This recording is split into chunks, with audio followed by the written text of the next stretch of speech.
last time, in just about all my other classes, I didn't quite get to this first example of the conversions. Um, so we'll go through one more together. I'll do part B, and then have you all do part C.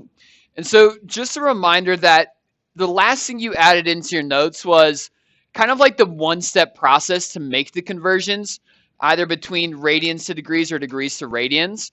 Uh, what I'm explaining is a way to where we don't need to have anything memorized besides the fact that pi radians is equal to 180 degrees. And really, that's just like a reference angle. Okay, we need to at least have one kind of radian to degree measure to make any of these conversions. And by the end of this unit, you're going to know a lot of different radian measures and their corresponding degrees. You should have those memorized. Okay, that's a big part of what we're going to work on next week in memorizing the unit circle, which some of you have done before. So again, to avoid any memorizing, besides the fact that we need to know that pi radians is 180 degrees, we can always set up our ratio, and I'm going to leave the units out of this for this particular example, since I kind of have it here. But we can let pi radians be equal to its corresponding angle measure, which is 180 degrees. And then underneath this, we're going to fill in what we're given, and we're given the fact that we have 90 degrees, and we're looking for how many radians this is. So by setting up this ratio, x is going to be always what we're solving for, whether that be the radian measure or the degree measure. Now, know that you can set up this ratio a number of different ways. We could have flipped these. As long as you flip them both, it's okay. I could have done pi over 180 equals x over 90. There's multiple ways to set up these ratios. Okay, but I think this is kind of the most simple way, that pi is equal to 180, so x radians is equal to how many degrees. Now, what the notes say to do to convert between degrees to radians is we multiply the given degrees by pi radians over 180 degrees. Now, we're going to end up doing that anyways, because to solve this, it is essentially cross-multiplying. Yes, we could figure out that 180 divided by 90 is 2. There's lots of ways to solve this. But for the most part, we're going to end up doing the cross-multiplying, so numerator of one fraction times denominator of the other, and set it equal to the numerator of the other fraction, denominator of the other. And then to get x by itself, I have to divide by 180, so we get 90 pi over 180. And so what we're seeing here, our given angle was 90 degrees, and when we say 90 pi over 180, that is equivalent to doing 90 times pi over 180. And that's exactly what you have in your notes to make this conversion. So if you want to memorize and just know that, oh yeah, to make the conversion, I just take my degrees and multiply it by pi over 180, perfectly fine with me. Okay, I'm just showing that if you don't memorize it, you can always kind of get to that point no matter what. And now this needs to be reduced down. Now, some of the reducing should be a little bit more obvious than others. Like 90 over 180 is 1/2. But it's not going to always be that obvious. And so one thing that we can do is let the calculator do the reducing for us. The one thing you will never do is actually include pi when you're reducing down these fractions. Because remember what we talked about yesterday, that since radian is a measure and including kind of like arc length of a circle, and when we think about measuring a circle, we include pi. So almost every radian measure is going to include pi in its measure. Okay, we're not going to actually add pi into the equation, but we're going to have pi as part of our final unit measure. And so that just gives us some ideas of what to plug into the calculator. It's simply just going to be the 90 divided by 180. And so when I press enter, it gives it to me as a decimal. And to take that decimal and convert it to a fraction, if you press this math button, the first option is frac, standing for fraction. And so it's going to take the previous decimal and convert it to a fraction after I press enter one last time. So this is 1/2. So this is 1/2 pi, which a better way to write it is pi over 2. So 90 degrees is pi over 2. That's eventually going to be one thing we have memorized. Okay, not after today, but we'll get you there eventually. All right, why don't you all do the conversions for C real fast, and then we'll move on and convert radians to degrees. Okay. For this radian measure, you should get negative, negative 3 pi over 4. Okay, again, after doing the reducing. Again, in the calculator, you're not going to include pi. The only thing you're doing is negative 135 divided by 180. It gives you a decimal, it's negative 0.75. Math, enter, enter, gives you negative 3/4. Since this is negative 3/4 times pi, again, it's going to be better to write it as just one whole fraction or one whole term. Okay, so that's negative 3 pi over 4. And we're getting that by multiplying fractions, right? If I have negative 3/4 times pi, well, the way we multiply fractions is multiply the numerators together, so negative 3 times pi, and denominators together, 4 times 1 is 4. Okay, know that our fraction work is coming back. We're going to have to do a decent amount of fraction work within this unit. Okay, both multiplying and then eventually dividing fractions as well. Okay, everyone good with converting degrees of radians? That one's usually a little bit more straightforward. Now let's do the opposites and convert some radians to degrees. Now, this is going to be one where kind of the steps that you wrote down in your notes last time are actually going to make this a little bit more simple. Again, I like to show things in ways that if we don't remember, how can we figure it out? Okay, so we figured out the exact same way we did before, starting with the fact that pi radians is equal to 180 degrees. This time, though, we're solving for the degrees. So my variable x is going to be underneath the 180, okay, or on that degree side, leaving me with pi over 3 as the other denominator. So, right, already here's some fraction work that we've got to remember how to deal with. But before I do that, I can go ahead and just kind of think of pi over 3 being that full denominator. It is the full denominator, and I can cross multiply. So when I do 180 times pi over 3, I get 180 pi over 3, and then it equals pi x.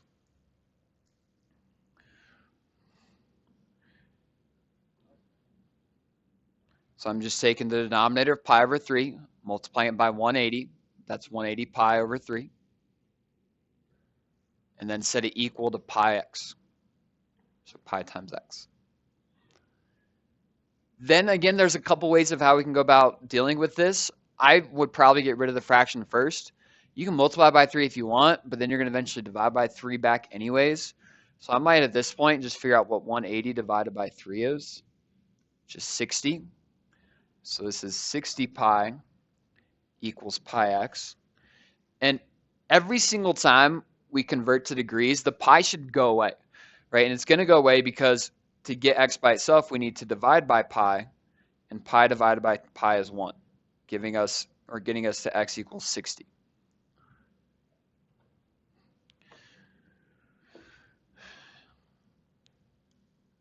So that's the way if we don't remember the exact kind of steps to take.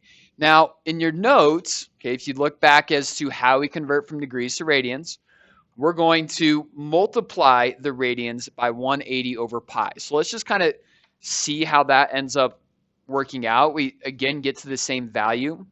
But if I take, so this is going to be x degrees, and if I take the radian amount, pi over 3, and multiply it by, what was that again, 180 over pi? 180 over pi. We basically did that exact same thing. It's just when we do this here, it's one less step. Okay, the pi's divide out right away, and I'm left with 180 over 3, which is 60 degrees. Okay, so that's a lot quicker. Again, it does require a little bit of memorization, but that's okay. Okay, and all you need to do is find a way that works for you. Okay, doesn't matter if you keep it consistent. To me, this works every time, both converting to degrees to radians. This one you've got to remember kind of the difference between the two. So why don't you find a way that works best for you and go ahead and make your conversions for B and C. I made these conversions showing kind of both methods. Up top is the method that I recommend by using the ratios. And again, way less memorizing there. It's a little bit more algebra to get to that answer. And then underneath my squiggly lines is kind of what the notes are saying to do, in that you take the radian amount and multiply it by 180 over pi.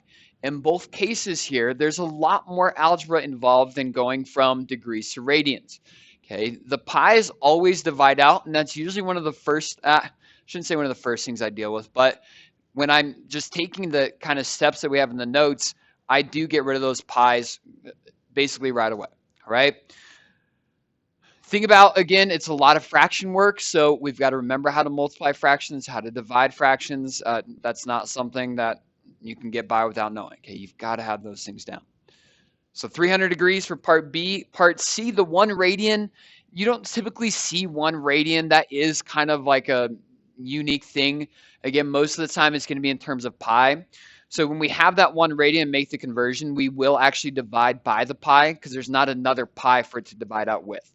So we get kind of a weird degree measure being 57.3 degrees. Okay. Questions here? Peter, you have a question? So then you plugged in something a little bit different in the calculator, and that's something I can come help you with in a minute. All right. So part of your assignment that you're going to have for today is to, one, make these conversions to degrees to radians, but we're going to also work on drawing angles in standard position. This really helps kind of get the idea as to what different rotations around a coordinate grid look like. I think it's going to be worth for us to write down these things right here. And some things are really important. So what this is saying, and this is drawing angles in standard position, that when we take the initial side, remember the initial side is a side that does not move. Okay, and then we go ahead and take the terminal side and rotate all the way around this coordinate grid, and we get right back to where we started. That is considered to be 2 pi radians. Now, let's just go ahead and add in the degree measure here as well. If we go an entire circle, we know that that is 360 degrees. So it brings up another kind of radian to degree measure that we should work on memorizing. Okay, it doesn't need to be today, but eventually knowing that 360 degrees is 2 pi is key.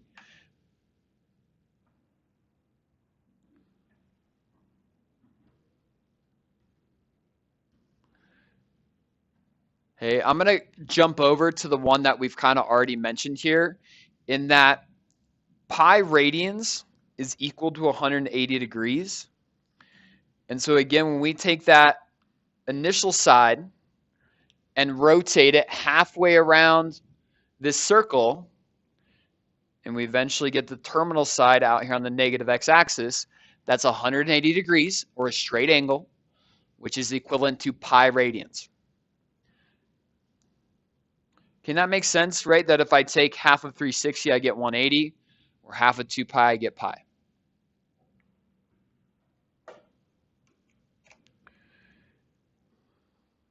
Okay, that would be 1 revolution, half a revolution.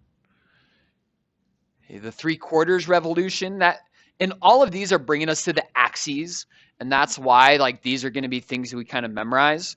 So if we rotate 3/4 of the way, with again that initial side being along the positive x-axis, rotate past the negative x-axis, and get our terminal side to be along the negative y, that is 3 pi over 2 radians, which is equivalent to 270 degrees.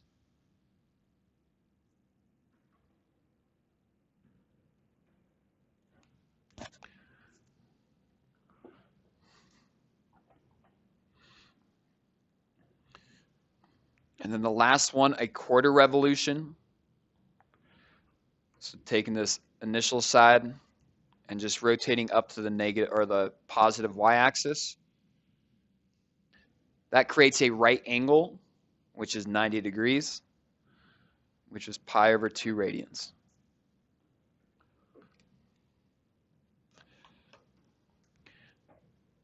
So much of memorizing and learning the different degree amounts and radian amounts is recognizing patterns. And there's a pattern here. Okay, the degrees are a little bit easier to see. Going from a quarter turn or a quarter revolution to half to 3/4 to 1, how many degrees are we going up by each time? 90 degrees, right? And we can see that. Okay, I'm going 1 right angle to 2 right angles to 3 right angles to 4 right angles being 90 degrees. Okay, in terms of radians, we're adding pi over 2 with each quarter turn, right? Pi over 2 plus another pi over 2 is 2 pi over 2, which is pi. If I take pi and add pi over 2, well, to get a common denominator, we'd get 3 pi over 2. 3 pi over 2 plus pi over 2 is 2 pi. So we're also going to be adding fractions within this unit as well. So as we go to draw angles, knowing these, I want to refer to these as like our reference points. I said we can probably wait to memorize these till later. I'm going to change that statement and say, let's work on memorizing these now. Okay, because as I give you different radians or degrees, if we can know which quadrant, we all know what I mean by quadrants. Okay, maybe we add that into our notes as well. If we know if we're in either quadrant 1, 2, 3, or 4, it really helps us draw these angles at an accurate place. Okay, and start to understand how many different degrees corresponds to how much rotation, how many radians corresponds to how much rotation as well. Okay, just give a quick sec to finish writing these. All right. So we're going to draw and label each of these angles in standard position, and notice that they are in radian measures. And this is also showing some of the different Greek letters, which are really common variables as you progress into higher level math. Hey, I'm not going to quiz you on these. The one that I would say definitely need to know is theta. One thing that has helped students in the past is to convert into degrees, because radians are basically working with fractions. And let's be honest, fraction work is something we're still kind of working on. It's not something we're really quick with. It might be helpful to convert to degrees. I'm going to really kind of encourage us to not do that and think about how can we figure out where we're at without making any conversions to degrees. Okay, but you're more than welcome to do it. So when I want to draw any radian measure, I think a good place to start is to draw your rectangular grid. That's just our classic kind of XY coordinate grid. And know that we're going to always draw the initial side being on the positive x-axis, which does not move. And then my next recommendation would be to label all those different reference angles that you just added into your notes. So right now, if we don't rotate at all, that would be 0 rotation, okay, or 0 radian rotation. If I rotate a quarter of the way there, I get to pi over 2 rotations. If I rotate half of the way, that's pi rotation. If I rotate down to the negative y-axis, that's 3 pi over 2 rotations. And then getting all the way back to 0 would complete a full revolution, bringing us to 2 pi. So we've got to think about what pi over 4 really means. Okay, and breaking down the fraction can be another way to help with this. Right? When I see pi over 4, that is equivalent to 1/4 pi. So we're going 1/4 of the way to pi. Okay? And that's an easy way to kind of think about this, right? If pi is halfway, or this straight angle, a quarter of the way is going to end up being exactly in the middle between 0 and pi over 2. Okay, in fact, pi over 4 is 1/2 times pi over 2. This is all fraction work. And so the way that we would draw this angle is we'd draw that arrow up, and then we would label the angle here, including the variable, which is theta, and say that that is pi over 4 rotations. Okay, so breaking down the fraction is a really important piece to this. And I'm going to, again, really encourage us to stick with radians and think about fractions. All right, let's do one more, and then I'll have you do C and D, and then if we need some more work with this, we can. this is essentially going to be your homework, is working through this exactly. All right, so we'll do part B here. Once again, I'm going to go ahead and draw my grid and label the reference rotations. So 0 and 2 pi, pi over 2, pi, and 3 pi over 2.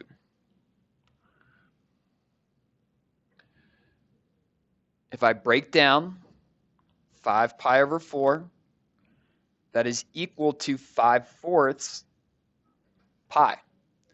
Now, again, let's think about what 5/4 means, right? It's 1/4 more than 5 or more than pi, right? 4 over 4 pi is an entire pi, right?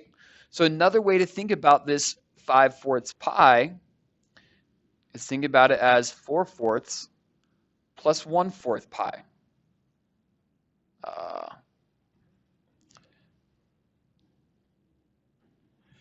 Being 4/4 pi plus 1/4 pi.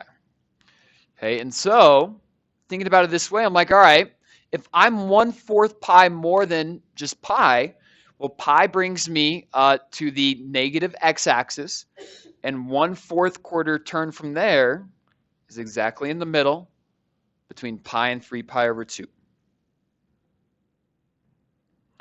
And then to draw this, you're going to show the amount of rotation. The angle here is alpha, and just kind of like a squiggly A. And this is the 5 pi over 4 rotation.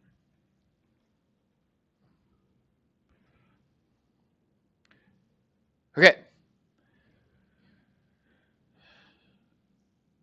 Let's do C together as well because of it being negative, because some things change once we get to negatives. And I'll have you all do D.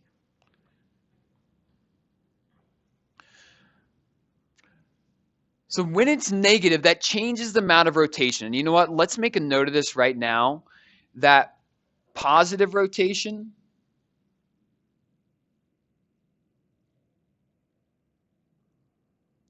equals a counterclockwise rotation.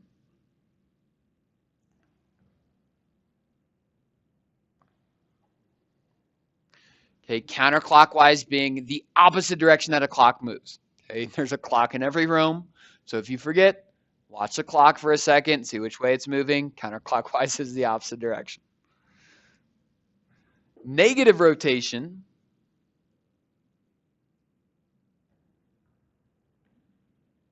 is the opposite, and this is clockwise,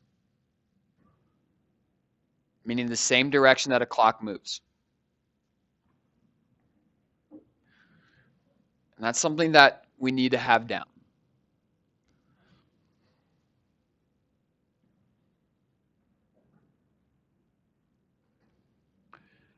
Okay, so when we go to work with the negative angles,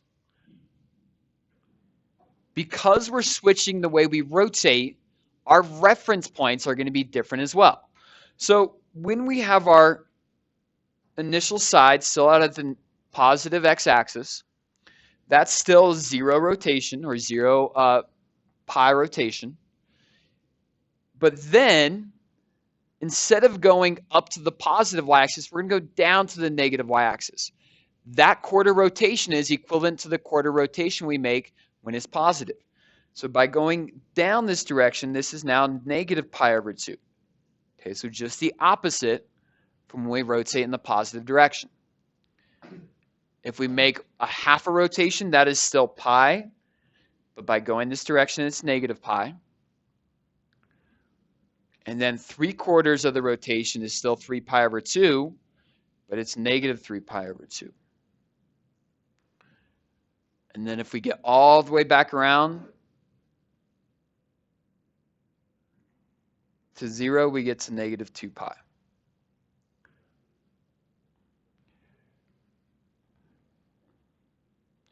Okay, so let's again break down this fraction.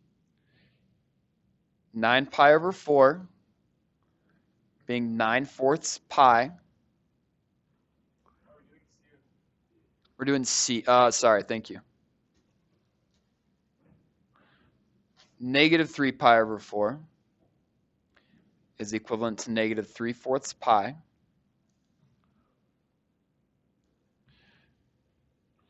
And so I'm like, negative 3/4 pi is 1/4 away, or 1/4 pi away from getting all the way to negative pi.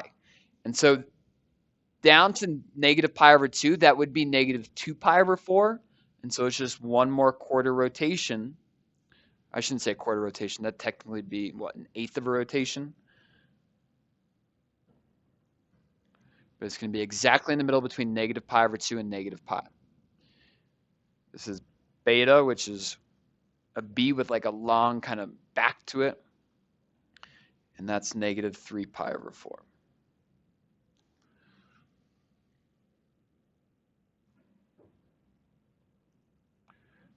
All right. All right. Now for part D, I'm noticing that it is a positive angle. So we're going to label it the same way that we had for A and B.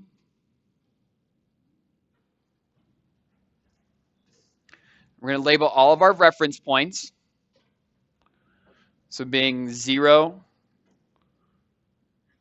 pi over 2, pi, 3 pi over 2, and then 2 pi. And when we break down the fraction of 9 pi over 4, that's really 9/4 pi. Okay, and the main thing that we're kind of focusing on is this 9/4, right? Pi is always going to be part of our radian, or a part of our rotation.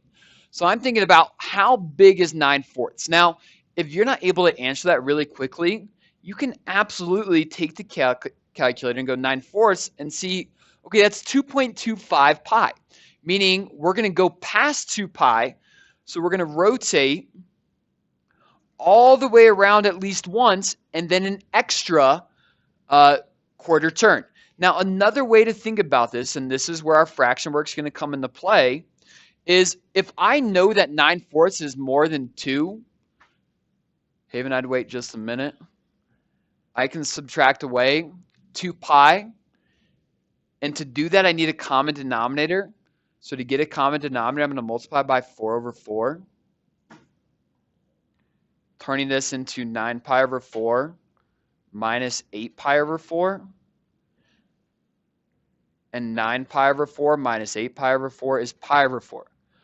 Meaning we get to the exact same place as pi over 4. This is just subtracting fractions. Okay, we've done this before, just in terms of pi. So pi over 4 is exactly in the middle between 0 and pi over 2. But to show that we've done the full rotation, we're going to draw kind of like a swivel, showing that we've gone all the way around to 2 pi and then that extra quarter turn. This variable is gamma, kind of looks like y, I guess.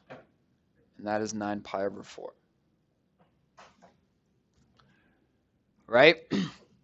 So we'll stop there for today. I think at this point we need some practice with this, and this is your entire assignment.